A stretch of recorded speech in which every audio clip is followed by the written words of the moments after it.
Communication, marketing, recrutement. Vos besoins ont des solutions vidéo avec Décideur TV, le studio.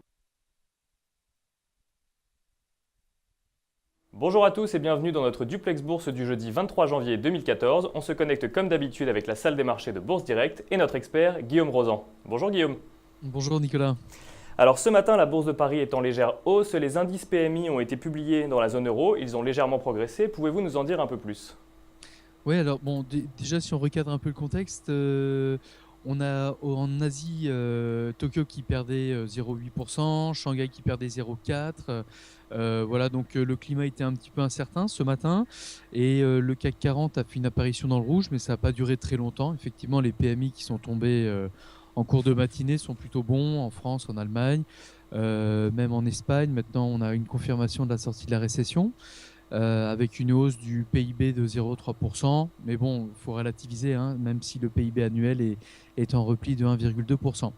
Voilà, donc le CAC 40 est en progression de 0,2% actuellement, autour des 4333 points. Alors dans ce contexte, quels sont les supports et résistances à surveiller aujourd'hui ? Alors, on reste en tendance positive tant qu'on est au-dessus des 325 points.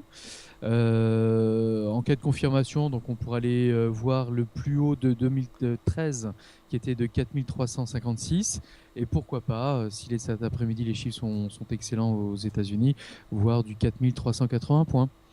En revanche, en cas de déception, là on travaillera plutôt la zone des 4295 points et avec éventuellement la possibilité de recombler le gap qu'on avait laissé le 14 janvier à 4273, 4284.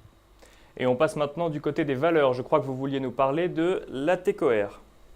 Oui, alors l'ATCOR, c'est une belle société toulousaine dans l'aéronautique qui gagne actuellement plus de 5% à 16,20 €, qui a annoncé un chiffre d'affaires en léger repli par rapport à 2012, donc sur l'année 2013, mais toutefois avec un carnet de commandes qui est très très élevé, en hausse de pratiquement de 22%, avec un carnet de commandes qui frôle les 2,6 milliards d'euros.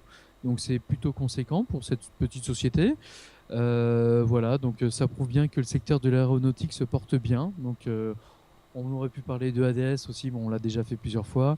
Voilà, donc actuellement, cette société-là se distingue.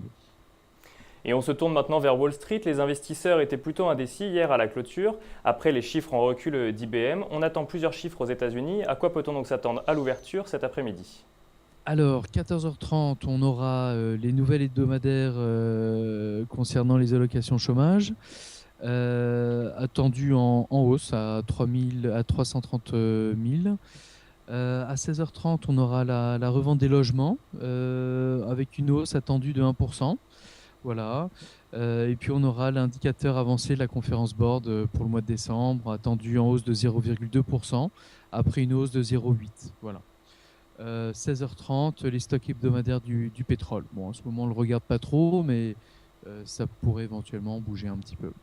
Voilà, donc une séance agitée toujours avec beaucoup de volatilité. On rappelle que les marchés sont quand même à un prix élevé, donc il ne faut pas que les résultats déçoivent. Voilà, c'est la seule chose à dire actuellement. Merci beaucoup Guillaume pour toutes ces précisions. On se retrouve demain pour un nouveau duplex. En attendant, très bonne séance à tous et à demain. Merci Nicolas, au revoir.